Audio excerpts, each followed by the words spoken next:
Hello everybody. Today we're going to be solving the Pharaoh's Tomb puzzle from True Genius. We bought this at Books A Million. It's a 3 of 4 level difficulty, and let's get started. So when you take it out of the box, it has some Egyptian hieroglyphs on it, and the entire point of the puzzle is to open this up and find the center compartment.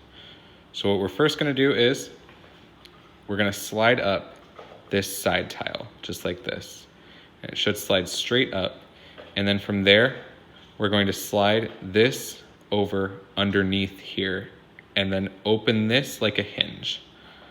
And then with that open space, we're now going to be able to slide this top panel all the way over into there and then pull this original side panel that we lifted initially all the way out. And then once we have that out, we can move on into sliding this top panel all the way out of the puzzle, and that's how you solve the Pharaoh's Tomb from True Genius. Hey guys, thanks for watching.